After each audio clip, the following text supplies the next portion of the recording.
is the Soft Issues podcast with Wei Matlyanev. In this episode, 4 so-called experts discuss frame materials, forever bikes, and winning the lottery. So, frame materials. What's the best one?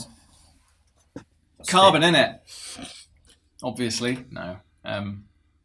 What do you think, Matt? Well, depends on the application, doesn't it? Oh, God, here we go again. Obviously, it's steel, but depends on the application. But steel rust, though. Well, it depends what we're looking to achieve. So best for what? Best for weight, best for durability, best for comfort, best for practicality, Yeah. best for... Longevity. Always the voice of reason. Yeah. Someone's got to do it. Always the voice of reason. But they've all got different, applications. They've also got different positives. So if you want to race bike, obviously you're going to go for carbon, right? Because it's got the best stiffness. Does it? They don't want to... Well, no, generally, yeah, of course. I think that depends on who's put it together, though. True. The early carbon frames were incredibly stiff. They were way too stiff. They were super uncomfortable. And I think that's partly why steel still has such a, and titanium and stuff like that. The slightly more flexible materials still have a following, because old carbon was just, solid and didn't have any give at all. And it's only really, I think, in the last 10 years or so that it's kind of come into its own, where people are using different layups and stuff. Is quite versatile in the sense that you just mold it. Right, you can just create a mold, and it can be almost any shape you want. Is that mainly due to kind of aero profiling? So people have kind of experimented with that. Well, yeah, but also the fact that you can have incredibly thin seat stays. Yeah. And it's just and the way that you lay up the material, how it's just in sheets of and you just, the way that you lay these sheets on top of each other and angle them, it makes it either it makes it stiffer or has a little bit more compliance. But the thing that's a bit of a misnomer is that metals don't work like that, and they actually do, in the sense that you can change tube widths, wall thickness, and all of that sort of stuff on metal. So you basically are doing the same thing. It's in the hands of the builder to decide on how the bike feels when you ride it. So steel can be incredibly stiff in one sense. Yeah, but because of the denseness of the material, you're not able to obviously make it wider, oversized tubing, that kind of thing. So if someone wanted, for example, a really aero bike, unfortunately people still want that. But they wouldn't be able to get that in steel, really, would they?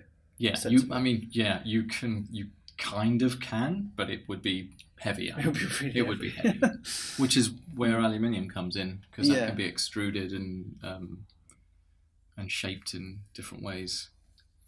There's so much that is possible. I think it's more the concepts that people get in their heads, which really kind of plays on how certain bikes get represented, either in reality or in what people think of it. If you think of Pinarellos, I was really excited when I first saw a Pinarello, and in a Pinarello in carbon, and it was just such a crazy shape. The whole bike is asymmetric. It's all wavy and weird, and supposedly this was a better way of designing a bike, and it was supposed to ride better, and it was a Tour de France bike. And they still are kind of very unique in their visual representation. Yeah. And I feel like a lot of that has become, though, part of their signature, this kind of wavy shape and asymmetric build. I think it's either BMC or Pinarello that famously said, if you put their bikes in a dark room, turn off all the lights, you would be able to tell, that was a Pinarello just by feeling it, rather than That does sound like an Italian thing to say. Yeah, Doesn't yeah. sound Swiss, does Doesn't it? it? No, it doesn't sound That's Swiss. fair, sir. Rather than riding it, you mean? Just touching it? Yeah, like if you had a round tube bike that was made out of carbon, you wouldn't be able to know if that was, legend rather than like a Pinarello. The Pinarello is just such a unique shape that it becomes part of their marketing, part of their image, and so that's part of the identity of carbon fiber and the attraction of it. Pinarello is the leading high-end desirable bike brand out there because they've created They're the Lamborghini of the bike world, aren't they? Yeah, like people who don't know, aren't really into cycling, know Pinarello and they want a Pinarello if they get into it. That's But like they like can the road only race. make that bike out of carbon. Yeah, Because there's no way you're going to get a steel tube or a titanium tube to conform to those shapes, right? yeah, exactly. So it that could 3D print it. Well, It would be very heavy. just because you can, it doesn't mean you should. Well, they down have, real haven't they? The Pinarello 3D printed. Well, they have Ganna's bike. aluminium Yeah, for Ganna. Yeah. and that was pretty crazy shaped and so on. But that was for the hour record, right? Yeah. So like a track bike for velodrome, like weight is really not an issue. Like once you've got, you almost want it to be heavier because once you get going, you want that momentum to just keep letting you, keep pushing on. and it's all about aerodynamics. Yeah. But I reckon so much of that bike was probably just marketing as well. Like just because we can do this But 3D printing. there you go. That's what you were saying is, just because you can, sometimes you want to do it anyway. And carbon is one of those materials where because you can just create a mold in any shape that you want, you can take liberties with the design, which is what bike designers love that. Right? Because it's like, well, they want to design a bike that's not only aerodynamic and comfortable, but also has a profile, like a silhouette that is unique. And so, like you're talking about Pinarello, like the first carbon ones with all the wavy forks and the wavy seat stays and stuff. Like they waxed lyrical about all that, and every year bike manufacturers do that. They go, we've done this because it's more air and it's this and it's that. You look 10 years ago at what they were doing, and then you look at now and you're like, well, why aren't you doing that anymore? Seeing as it was the best thing since sliced bread, and you said it was saved you how many watts or whatever, and now you've stopped doing it because you've already done that. You need to differentiate your product so that people keep buying it. Fashion, innit? Fashion. #fashion. They have to bring out a new bike every year. That's just the way it is, isn't it? It's ridiculous. That's But what paint's same for. as clothes and everything else. I mean, a lot of them do that. I think there's been quite a few bikes, like they've made gravel bikes of the same. It's just the same frame, but they've just painted it differently and obviously marketed it slightly differently as well. But stepping away from our usual cynicism, that we're What? probably Cynic me? Does anyone remember the first time? Because I'm not a massive fan of carbon. I've got a carbon bike, but does anyone remember the first time they kind of pedaled on a carbon bike? Because for me it was amazing. Like it was like I felt so fast, even though I wasn't. I felt like really fast. I felt like I was riding on a bin bag, but still, it was so quick off the mark, and I was really excited by that. And I What can was see your first why. carbon bike, Lee? It was a Ribble R8 72, 2013. It was fun. It was clearly fun. left a mark. Yeah. Well, I mean, I just think it's one of those things where it makes you feel fast, and that makes you feel good, right? But I mean, obviously, a month later, I was kind of already bored of it. But it's a nice feeling like that. Did you have any data to back up the fact that it was really fast, in inverted commas?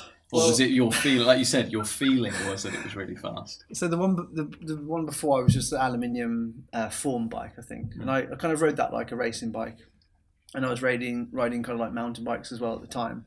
So I just think I picked it up from where I'm from in Stourbridge. I took it back on the train all the way to Euston. I had trainers on, and I sat on it without any padding or anything like that, and it was just the feeling of the momentum of the bike going forwards. I was just amazed with. I don't think it was a tailwind. It was just, Did no one else have that experience when they first? Oh no, yeah, absolutely. Yeah. Like I had, what did I get? I took out a giant TCR, and I just remember being overwhelmed by like the size of the tubes and just like this boxy kind of yeah, the bike just looked like a beast, and it just like leapt forward. I was riding a aluminium Ridley before that, had steel bikes before that. I mean, admittedly, I probably hadn't ridden that many bikes before then, but yeah, that bike just suddenly just went whoosh, and that was an amazing feeling. But yeah, there's all kinds of qualities to it. It definitely felt like it was different and amazing. It made me want to ride it fast, which was really cool. So how much of that initial feeling was based on the fact that it looked fast before you sat on it? I think quite a lot of it. Like, there's always design. I always try to be optimistic when looking at design, in that I feel like someone has designed something to perform in a certain way, and there must be a reason for that design.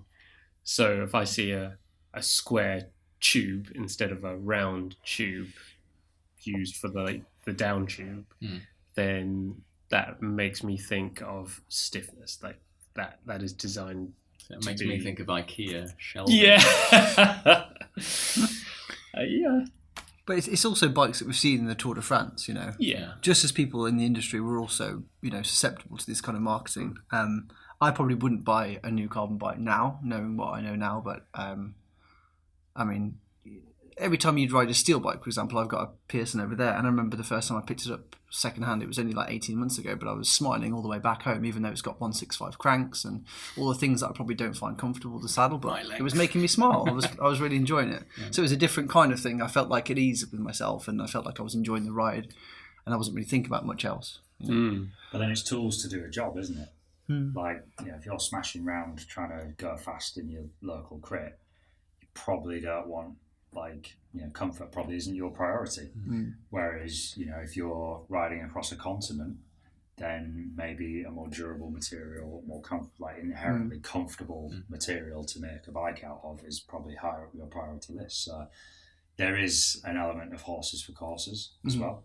So, you know, just because carbon seems to be the material of choice for the vast majority of bike manufacturers and bike consumers, doesn't necessarily mean that it's the right material for that tool to do that particular job. And bikes are tools to do jobs at the end of the day. They're not, you know... They've each got like different tags on as well. So I remember when my last job, when someone said, oh, they're looking like for like a forever bike, for example, like my head goes straight away towards titanium. Yeah. Bike for life. Yeah. Which is weird. Think that. Yeah. But that's what we're kind of preconditioned to, isn't it? You think, titanium, durable, lasts, rides well, still fairly light, zingy, fairly light. Yeah, bike for life. Cool. Crash at the wells. Not always, but depends who's putting it together. Yeah, exactly. You know, but it's because it's easy. We're always looking for ways to box things in, you know, put things in different boxes so we can categorize them and make sense of the world. You know, they say steel is comfy, steel is heavy, but you can make super stiff, light steel if you really want to. Well, yeah, I mean, bring us back to titanium. You know, there's two main grades of titanium tubing that you can get, and pretty much every titanium bike out there is made of the cheaper one, which is more springy, which is why a lot of people that ride titanium bikes, their impression is they're very springy, like they're very bouncy. So because they're not that stiff, because they're using the cheaper grade of titanium. But again, you know, if people are making titanium bikes over steel, because the weight penalty of steel over titanium it's really not that much at all. Especially you're only talking about frame weight. You're not actually talking about the full bike weight. The wheels are the most, you know. So many people are riding bikes with really, really heavy wheels. Sometimes they serve a purpose, and other times it's just overkill for what they're doing. If they're just commuting to work, you don't need 36 spokes. You don't need, you know, heavy alloy rims or anything like that. But you do. There's always, manufacturers are always trying to differentiate themselves, and titanium has got that reputation of being the top end kind of metal to make bikes out of. I don't know. I'm kind of partial to aluminium as a frame material when it comes to a fast bike. You know, my first race Cat bike 10. was right? Yeah, that was great geometry as well. Yeah. It was same geometry as a Super 6, which I have, and I love that bike. I mean, that's a carbon, but it was between that and a Cat 10. That's the connoisseur's crit bike, isn't right? it? Yeah. You know, if you plan on crashing, probably don't want to crash your carbon one. I got given a Rally Airlight, which is a bike that is worth nothing, and it was just gathering dust under somebody's bed, and he was like, "Do you want this for racing?" And I was like, "Okay, try it." That was my first race bike, and actually, once I managed to get, I had the longest head tube in the world, so I had to get a very, very negative stem, but I still managed to make it work, and it was, I got good wheels for it. I got really good wheels for it, and I got a really good group set for it. So it ended up, the frame material it becomes less and less important. There's so many other parts of a bicycle that are important to make it light, fast, stiff, compliant, blah blah blah. Yeah, I totally agree. Like, if I changed the tires or wheels on my Kinesis cross bike, it totally transforms it. It's amazing. I've got some carbon mid-section 32 spoke wheels at the moment. If you ride, usually I'm riding 33mm cross tires on it, and that's pretty comfy. You put on like 38 slicks and they're just like balloons, and you just float over everything. You put on 32 clinchers and it just like turns the bike into a rock. Yeah. And you can ride it for about an hour before your ass is on fire. But what's interesting about what you were saying about titanium, and this is true again for like carbon, steel, not everything that's made out of the quote unquote same material is made equally, right? Exactly. So we just spent 3 weeks watching the tour. Like, do you think Mathieu van der Poel's Canyon Air Road is the air road that you buy? It's absolutely, definitely not. Exactly. So they say it is. Is that why no one's as fast as Mathieu van der Poel? Could be. It could be. But this is the thing. It's like, don't believe the hype, right? So, it is all carbon created equally? Is all titanium created equally? No, it's not. Well, I guess with titanium, it's a very fussy material, isn't it? You get any kind of oxygen in where you join it. You've got to have a really clean work environment, which is obviously hard to do when you mass produce certain things. You have to have a lot of control over it. So yeah, I would argue that the only way to get a forever bike would be to get a very good one. So like number 22, I know are very, very well made. I guess the point is like you can't, or you shouldn't go into that buying decision blind, right?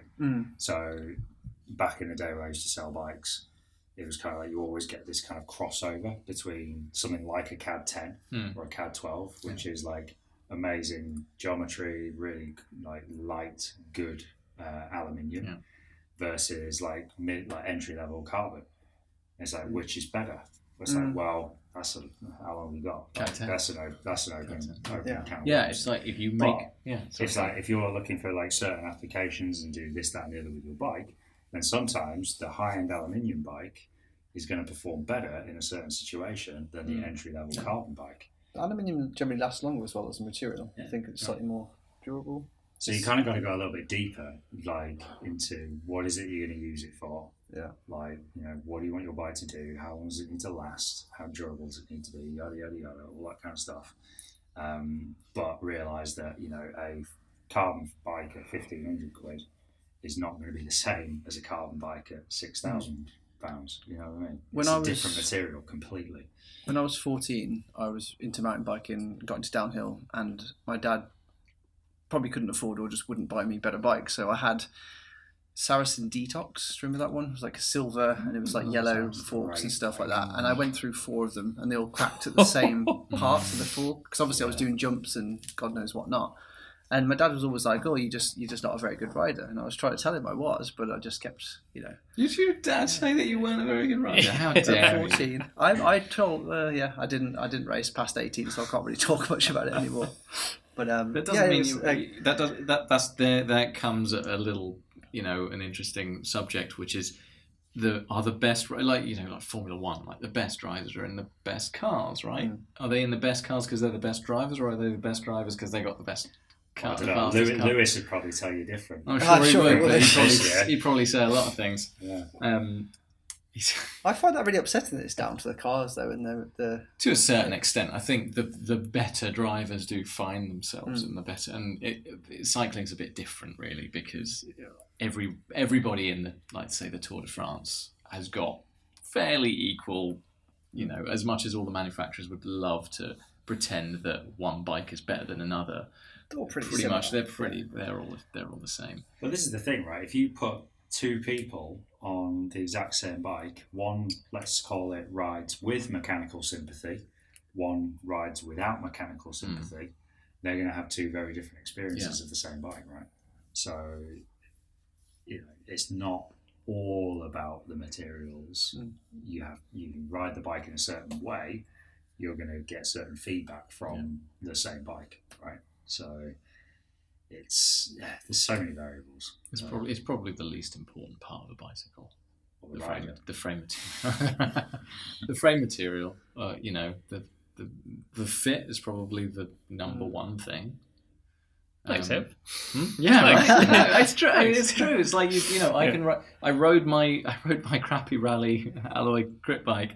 I was at the front of I was like faster than a lot of people in that amateur beginners categories when I started, and it didn't matter that there was people on high-end bikes. It's like I'm stronger than them, so I'll be faster than them. And then the guys that are stronger than me are faster. If they had a nice bike, or if I was to swap bikes with them, they'd still be faster than me just because I had their expensive bike. If they're faster, they're stronger. That's it. I mean, this is the dichotomy that plagues everybody, because bikes have a life of their own. They're an aesthetic, and we look at them, and they're it's like a horse, isn't it? They have a life of their own. Like a horse that sits in your living room. Yeah. While you're watching TV. I did a 10-mile time trial, a couple of weeks on my time trial bike, and I got absolutely creamed by loads of people on road bikes. Who did you get creamed by? Just out of interest. Wow. Was there anyone there that might have been a little bit faster than you? Well, Alex Dowsett did turn up. And, okay. But he had his time trial bike. He didn't beat you, though, did he? I heard he had an off day. Still would. And if you had swapped bikes, I got creamed by everybody. You were tired. It had been a long day, right? I just haven't trained in on my time trial bike. Well, this will make you happy. You're just like the pros, because that's what they always say. They say I didn't do very good in that time trial because I haven't been practicing on my TT bike. Yeah. So they're not used to the position, and then their body's spending enough time. But going back to what you were saying, though, bike fit is probably makes a bigger difference to your overall sensational experience on the bike. Your fitness makes more of a difference. And so how you're feeling on a bike, your fitness, how you interact with the bike has a massive effect. If you're fit, then everything almost feels good. You don't feel so much pressure because your body can handle it. Your core can hold the position. If your fit is good, then everything's functioning well together. If none of those things are working together, then any bike you jump on is going to start to feel like it's fighting you a little bit, and you're going to get aches and pains and so on. And it's easy to blame it on frame materials or the wheels or the bars or all this kind of stuff. So I mean, look, I'm a wheel builder. I know, I've ridden everything. I know for a fact, good wheels are what gives, aside from bike fit, good wheels really make the biggest difference. Way, way more than any frame material. I don't think I've ever had nice wheels. Have you not? No. I'll build you some. There's good plug. We can talk. We can talk about recording. You got it down. Oh, he said yes. We can talk about wheels another day. But again, materials between wheels. You've got alloy, and then you've got carbon. And then I've got maybe a bit of a different opinion on wheels than I do on frame material. But there's of course, come back to marketing again, come back to selling people stuff. For example, why are carbon bikes more expensive than metal bikes on the whole? With the high end ones. Carbon is winter all the time. The amount of money Sorry, they can I put say into that the out market. it's like when you see it done, carbon manufacture is so much easier after you've done the hard work, which is designing the mold and all that sort of stuff. It's the reason that carbon is so prolific it is cheaper. It's cheaper to make. It's been cheaper to make than for a long time than metal, and but the same considerations, you have to take the same considerations into But there's a more specific manufacturing process, though, for carbon fiber. It's done in a factory in China with like certain machines that have to be programmed in a certain way, and molds have to be created, or bladders have to be inflated. Yeah, there's still an element of manual labor involved. And you get people who get good at it, and they do a good job, right? But welding is it's just as if not more complicated. There's so much to think about when you're welding metal, temperature control, and kind of like all that sort of thing, and tube choice, material choice, the wall thickness and diameter and stuff like that. And then obviously you've got things like mitering, and there's a lot of there's a reason you call it geometry. Right? Yeah. There's a lot of maths going into it. But is the raw material more expensive or less expensive? I think the raw material is steel is probably more expensive now. Jeez. Aluminium is still cheaper, but I think I think that a lot of that comes down to economies of scale. The people making carbon bikes are buying in carbon fiber in huge quantities, right? The people making steel bikes on the whole are much more likely to be, individual frame builders, smaller companies, just generally more specialist type people. Aluminium, on the other hand, because it's so easy, relatively speaking, easier to weld than steel or titanium, and can be done by machine, and often is, done by robots. And also, there's something about aluminium where it's an aesthetic thing. People are used to those massive welds, and that doesn't, it doesn't take a steady hand to do that. A machine can do it. In the mountain biking community, it's like the alloy bikes with massive welds. That was always a thing. It's like you looked at the welds and it meant strength. Despite the fact that it absolutely didn't mean that. It was something that you saw these big massive welds down the side, and you were like, oh well, it's really tough. It's going to be really strong before you go and break it.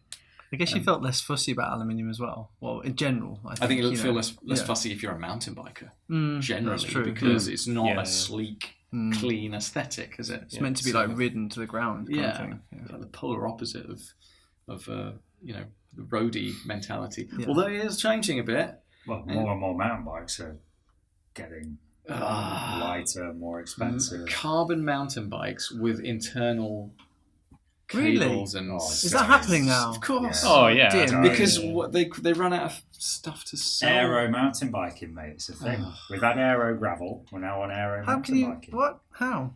You can't. It's just a thing, people like their gimmicks. There are so many gimmicks. Well, a new Scott Spark, right? You can't, the rear shock is all encased. Yeah. It's got a one-piece bar and stem in fully internal cable routing. Looks amazing. But as soon as you have to do anything to it, where to start? Here's your plus for carbon fiber as a material. Because you're molding it, you're just creating a mold. It's easier to create a mold that takes all this internal cabling and what have you. Yeah, I mean, like that's a bonus of carbon.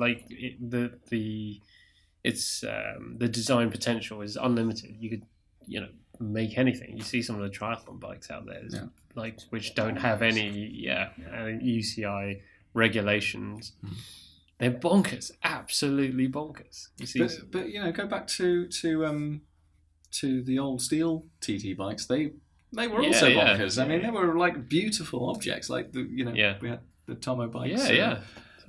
TT bike the other on Saturday, and it was like that's a thing. Beauty. That's just a piece of jewelry. Yeah, I'd love to take that to the wind tunnel just to see how much difference. This is okay. Wind tunnel. In my mind, I'm going Graham Mowbray here. Basically, the guy that made a bicycle out of a washing machine. And then fast was he? It was his position. Yeah, it wasn't 100%. Wasn't the bike? Not about the bike. It's like this is. I can't remember where I was talking to you. Who I was talking to on the other day, where I was talking about wheels, and somebody was asking me about aero wheels, and I was saying like the most ridiculous thing in the world is to see like marketing. A marketing photo of a manufacturer's wheel on a jig in a wind tunnel on its own. It's just a wheel, and they're doing wind tunnel testing on a wheel on its own. I'm like, doesn't work that way. Yeah. It's never going to be unless you crash and your front wheel just gets rolling down the and it'll go down that hole faster. Or then it'll go away too fast. So while you're lying in a crumbling heap in your own, you're looking at it go from the side. Oh, that wheel's really fast. Wow, that's cool. It just means you have to run further to retrieve it. Your broken leg. Yeah.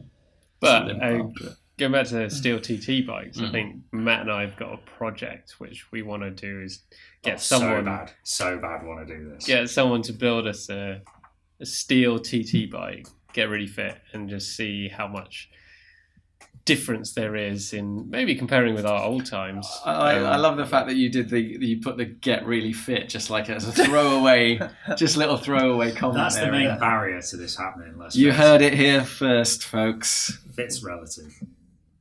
There's a relative. Which fit is it going to be? Fitness. Fitness or fit, yeah, exactly. But there's people out there doing it, like Rob English, like frame builder in Oregon. He's making some amazing steel TT bikes. You know what? Going back to what you said about carbon bikes and the fact that you can make them any shape and everything, you can do a lot of stuff with metal. It just takes imagination and obviously a bit of work. And yes, it's not going to be that. A lot of skill, yeah. But yeah, you can do cool looking stuff.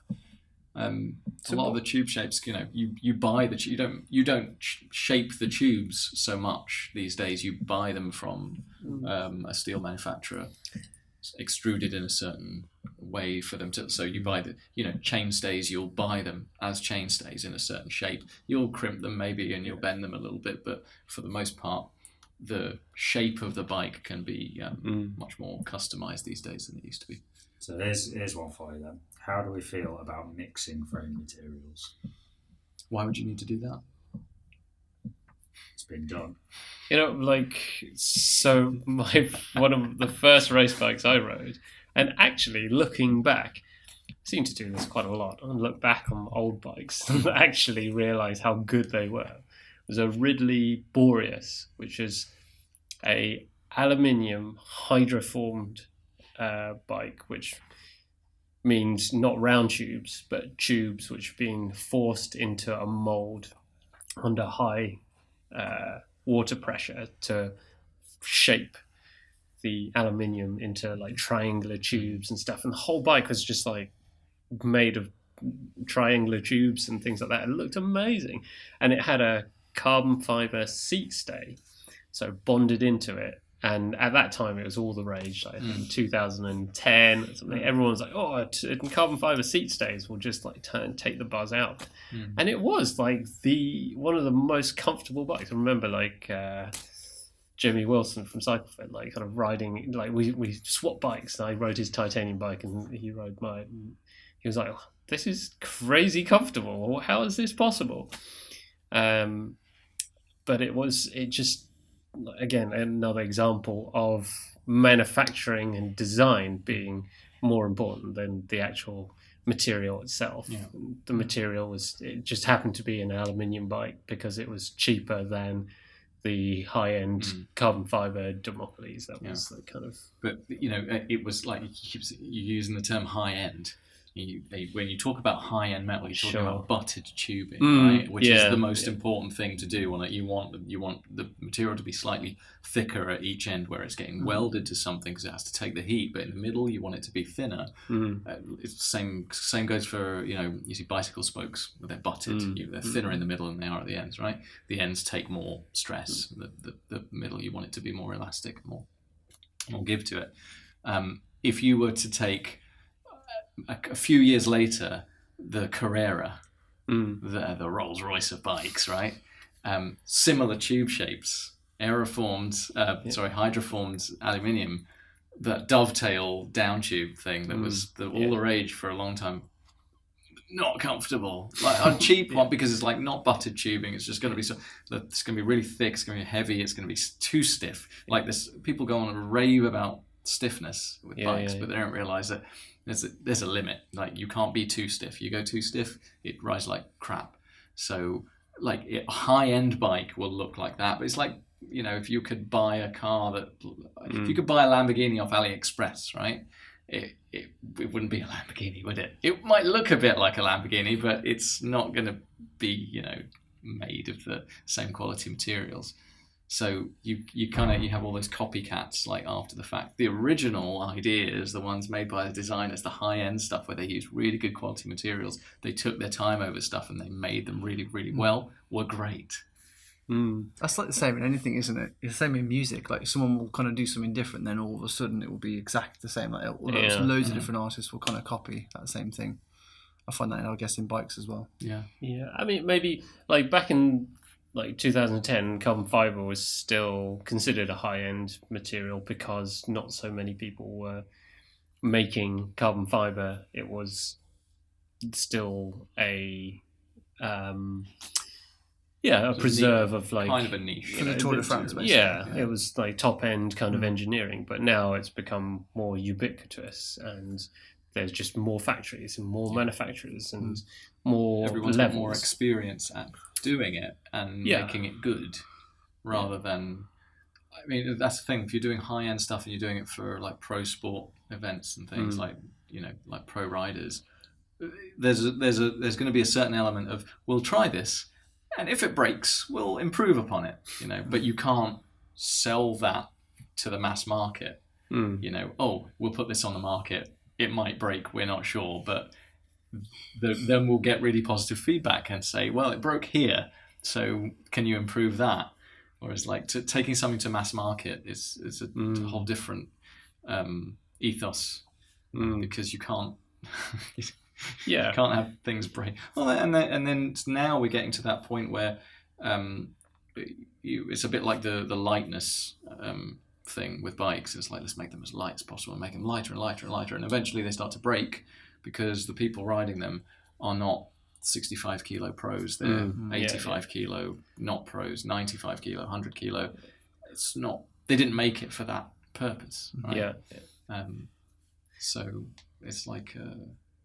The more money you spend, the thinner the tubes get. Yeah. I mean, case in point, Marco Pantani and his aluminium Bianchi, was it SL something 3 or 2 or something like that? But that was like hideously light. It was like 5.4 kilos. Yeah, they built him a specific special bike, which was lighter than anything else out there. But I think he went through like 20 bikes or something during a year because it just kept breaking because it was so light.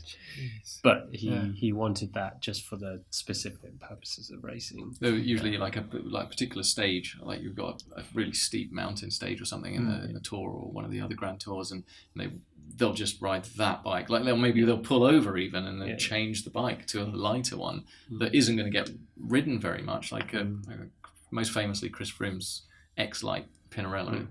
It's like the rider weight limit was like 70 kilos, which he's only under during the tour when he was at his race weight. The rest of the time he wasn't allowed to ride it. The best race for like testing like different frame materials, Paris-Roubaix. Oh yeah, I love that. Just like the crazy stuff that comes out just to try and get over this ridiculous race. I like that the equipment changes for once in the season, though, because everyone else, like all the other races, are generally the same, but then everyone is riding different things, which is actually quite interesting as a spectator, I think. It's nice to see some of the different technologies coming up, like Dropper post. Dropper post, yeah. But what I found really interesting in Paris-Roubaix, I think it was last year's Roubaix, which was automatic tyre pressure. So they were doing that, and that's something that would be great. Like I'm not really into gimmicks. I'm not really into like these things where they try to sell you some electronic gizmo for it. But being able to touch your screen on your Garmin or whatever and actually change your tyre pressure, that would be really, because then especially in the UK, it would be ideal because we want to go for a gravel ride, but the first half an hour, 45 minutes is on the road, right? So you want your tyres nice and hard, you want to be fast, you don't want to lose, and then you get to the gravel, which isn't gravel in this country, is it? It's just rocks. It's just it's just a less kept road. Yeah, it's just a crappy road. So should we see pros on steel bikes for Paris-Roubaix? That'd be interesting. Like Van Aert. Well, we did. Did we? Yeah, pre. Oh yeah, I mean, pre-90s, now, everyone. It'd be interesting to see, with different types of materials and see what happens. The closest we've come in the last 10 years has been Peter Sagan on the Alloy Sprint. In the World Tour, yeah. Because but Madison Genesis were riding the 931. Volare. That's true. Which is a banging bike. Yeah. Yeah. Are they still making that? Yeah. Not in rim brakes though. We can't have one. Oh, well, that has to be. We have to do an episode purely on brakes. That's going to be a field day. But yeah, the Sagan using the Sprint just for flat stages where the weight didn't matter. Not that it was particularly a lot heavier than the carbon one, because the aero carbon bikes are not particularly light. They've kind of gone the other way a little bit.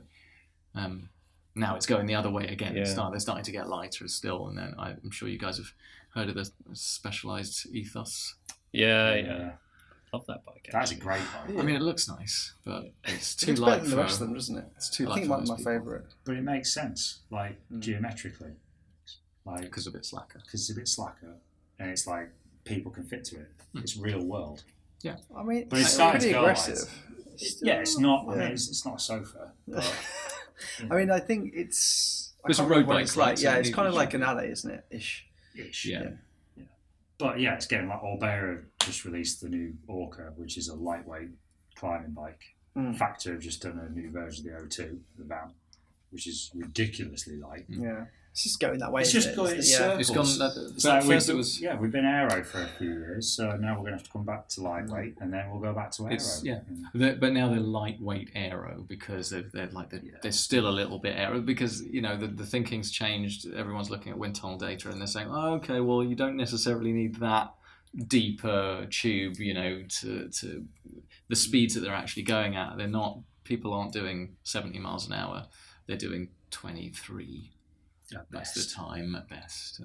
Even if you're a pro in the peloton, you can give those guys steel bikes, 10 kilo steel bikes. They still go. Give those rocking horses. You could, go fast. Love to see a peloton of rocking horses. But that's the thing, isn't it? It's like and we've talked about this before. It's like what the pros do is not representative of what. Yeah, because if we should be doing. And similarly, if the pros stopped riding for 3 months and tried to get back on their same bikes, they wouldn't be able to ride them. They would need to go and do 3 months of training to be able to maintain those positions again. So, and that's the thing as well, is like when choosing a material to buy or make a bike out of, it's like being honest and realistic with, right, well, what am I doing with my bike? Am I racing in the World Tour, or am I working 60 plus hours a week sat at my desk and just want to enjoy banging around with my mates on a weekend? Let's get carly. So what does no get a car and be your mate's support vehicle? Get an aerial actor. I've been in one of those. No, we're not talking about cars. Yeah, cars are bad. I saw a Subaru Impreza this morning. I was like, I always wanted one of those. But the person driving it, yeah, it's like you want to carjack them. Anyway, you don't deserve this. Anyway, Yeah. cars about ban cars. Yeah. Hashtag ban cars. So what if frame material doesn't really matter and it's all really a case of aesthetics or what you feel about like what a bike should be and what it can do? What would your bike for life be? Like let's do it. Let's throw it around. I would go for a steel bike. I think now like a really nice custom one. I think I'd probably get it made by a certain company. Maybe we won't say what we want specifically in the podcast. Why not? Say it. Okay, I'd like. So, We're not yeah, sponsored by anyone. I would like a Field Cycles steel bike made in Sheffield. That would make perfect sense. Proper Yorkshire bike. That nice. I mean, if you get a bike made somewhere where there's a lot of climbing, it's going to be good. Yeah. On hills. I like hills. Yeah. I like hills. Going down them mainly. Are you good at going down them? I'm quite good at going down them. That's the whole reason for going up. Quite good at going down even while I'm riding on flat ground. So. Disc or rim brakes? If it was road, I'd go for rim. If it was something of like kind of, because I still wouldn't be sure. Like if it was something like I do off road a little bit, I would do disc because I think that's logical. Are we saying that this is bike for life, but you also have additional bikes? Or is this like, this is your only bike for the rest of your... I'd get this then if it was only... No, we can't say there's no such thing as bike for life. It's a bit silly. No, I mean, there's no such thing as just having one bike either. Yeah, exactly. If you're us, and if you work in the bike industry, you're not going to have just one bike. Maybe some people do, but... Maybe the next bike you buy. Okay, so the next bike I buy, hopefully, if I get enough money at some point, will be a Field Cycle. Yeah, imagine you won the lottery. What would you buy? An area A house to put all your bikes in. Yeah. Think about the bikes later. Anyway, Wayne, your turn. I would probably go a bit old school. I'd probably get a 7 cycles. Right, what's that?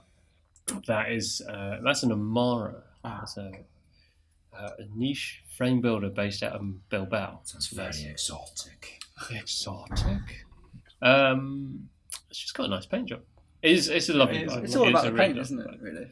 Well, that's one part of it. I have to get Billy That's on a to big- talk about that. We'll get some actual frame builders it's on this. Gorgeous. It's gorgeous. As long as you don't get like shoes to match, I think that'd be silver. No, I mean, I would have shoes that colour. Would you? Can we describe flashy. Can we describe the bike that we're talking about? Wade, describe the colour. It is an iridescent sky blue steel bike with large round tubes, oversized tubes, and it has this iridescent shine that changes slightly as you Like go a blue from front to green? back. It's like a pale tube of Oreos. With tan wall tyres. Yeah. And rim brakes. Challenge. Oh, yeah. Strides. Yeah. Yeah. And it weighs 8.6 kilograms. So, Don't know. I have never Who weighed doesn't it. like to guess a bike's weight? But you'd have a 7.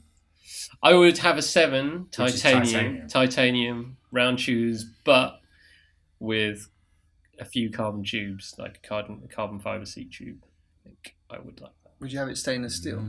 No, just titanium. Just because I can.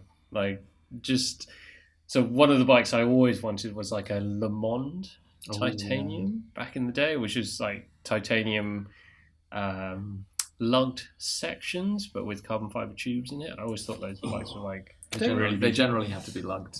Don't you think the most Because you've boring got thing to glue look at tubes. is a titanium bike with black forks? I think it's just so boring. Yeah. But if you So got like uninspiring. but the fork would be a wound up fork, so it's like a really niche-y kind of American Explain to carbon the fiber. podcast. It's very skinny legged with I think they're stainless steel or titanium kind of bridge in there. I rode one once a long time ago. It was beautiful. Really? It's lovely. So purely aesthetic then. Yeah, a lot of it's aesthetic. Like nothing about that is like, oh, this is gonna feel great to ride. It's just like It's your forever bike. looks cool. I mean, everyone who's got a 7 raves about it. Probably because they spend their life saving on a exactly. bloody thing. I mean, my goodness, they are expensive. Yeah. So, How roughly? Give me a ballpark figure. I mean, I think something like that would probably cost you about 12 grand. At least. 12. Full bike. Yeah, full bike. Still, I don't know what you. But I just oh yeah, but it's a full bike, so yeah. 12. I won the lottery. All right, okay, Yeah. fine. Yeah. Fine. So we're talking purely I think, hypothetical. Money in no, I objects. think okay. I think it should be a limit. Like the lottery winnings, I think You've only won 5 100 grand. So you need to It's a scratch card, not the actual. a really good scratch card. Okay, Yeah. why don't we do like dream bike, like money no object, and then Practical bike. practical, but maybe like limit it to like really entry level, like £1,000. Like that. What would you get then? I don't think you can get a bike Certainly. for £1,000. Yeah, right. It's crazy. You can't even get a group set for £1,000. There are ways. There are ways. maybe. Ways, yeah. What about you, Matt? Everyone's just- Dream bike, Scratch card. scratch card. All right, that's that out the window. Don't know. There's a few. Like in my head, I'd want like race geometry, but with really fat tires, like 50s, Okay. because I don't want to feel anything. The roads around me. Are Okay, you can't have race geometry with really fat. No, I know Unless that, a mountain and bike. I know that doesn't work. It's basically a mountain bike. But yeah, there's the new Envy one is probably. There's Like a gravel titanium- racing is the thing these It days. is. Aero gravel. Aero For the gravel. benefit of the listeners, Ever's shaking his head. But no, there's a brand in Boston called Firefly, Oh, okay. which make ludicrously nice titanium stuff. But their but wait again, it's- times are like Yeah, but it's just Years. like years, you'll never get it. Yeah. But no, if I was going to go metal, it'd either be a Firefly or get like someone like Robin Ridge to make me something. Robin.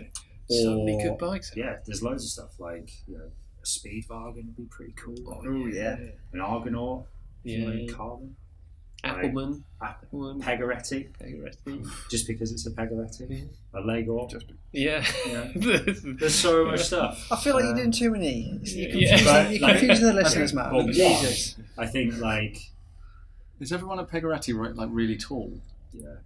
So, because that's the only they can only make big bikes because otherwise you can't fit Pegaretti up there. Yeah, exactly. No, I think if I had to choose one, I think gun to my head, like a Lego would be really nice. Yeah. Like I was like, a couple of our friends from Cloud9 had like custom made Lego hardtails made, and they looked proper good. Banging. Yeah, proper good. So probably a Lego. All right. I reckon. Bike for life.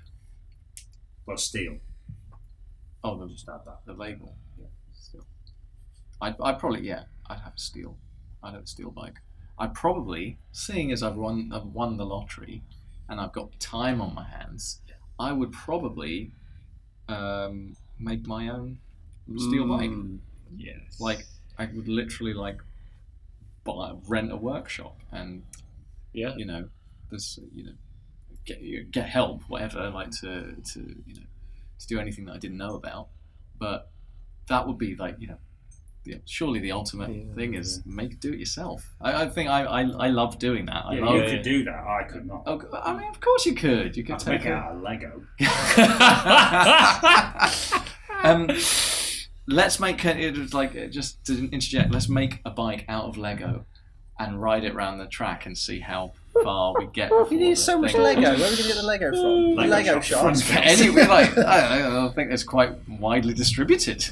Probably a hell of a lot Lego easier. one lot. If Lego want to sponsor us for this project, Yeah, I think they should. I mean, Lego be the only ones with stuff in stock by the end of the week, the way things are going. So, will you make your own? I think I would make my own. Yeah. I mean, of course, I could build my own Super wheels. steep angles, yeah? A bit, oh gosh, like 76 degrees each. Oh yeah, it would be basically a TT bike with drop bars on it. I want to see you falling over the front all the time. Sounds absolutely appalling. It would probably be a very, very similar geometry to a Cannondale Super 6 from 2016. But that's the thing, right? If it ain't broke, why would you fix it? That's the thing. I mean, most bikes out there, the angles are pretty much, they copy each other. They all, once you've got something that the only thing that the bigger manufacturers, obviously they try and cater to as many people as they can, the largest demographic possible. So they use certain angles that seems to sell, that seems to go well. Some of them got different ideas. I think anyone that does something different, like you were talking about, trying to find bikes with slacker seat tube angles, right? But on the whole, the stuff that suits me doesn't suit you anyway. So that's a cool thing about being able to build I get you guys to fit me. And then I'd go and be like, no, it's going to be more aggressive. All at the same time. Like 3 bike fits, and then I can just be like, okay, well, I guess the average is somewhere in the middle of what it is. I always thought a good idea for a video for bike fitting would be like 3 different fitters doing the same person. That sounds dodgy. So we get someone on a jig, the same person, we all have like 10 minutes, and we just and then see where we get with those numbers, how different it is. It would be really interesting. And we'll film it. And the two, like you could do me if you want, or something. I don't know why I use that language, but whoever, but like the other 2 would be out of the room with the mufflers on and the blindfold and everything completely. Oh, actually, you could be in one of those flotation tank. So that there's no cross contamination of fits, and then just see where you all landed. That'd be really. If you got 10 fitters to do 10 fits, they'd all be different. Yeah, of course. I mean, even when you do like bike mechanic stuff, even though you think there's a right and a wrong way to set up most things, everyone's got their opinion. And 10 wheel builders, you say that. 10 different levels of roundness. At my last place, me and a guy called Andy Fenn, we both fitted Denver, who was a guy there, and we actually ended up both fitting him.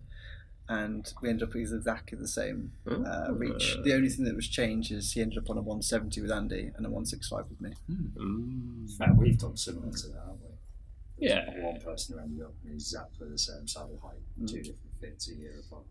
Yeah, quite often. In fact, that happens on a daily basis because people come back for follow-up fits, and it doesn't matter who they come back to see. We'll both pretty much get it in the same place and do it blind.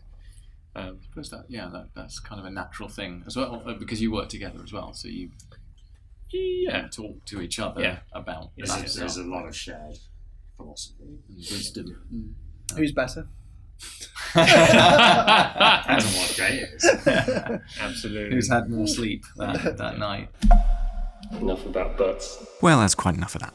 You can join the discussion on Instagram, follow us at SoftIssuesPod, and look out for the next episode where we'll be talking about ultra-distance racing.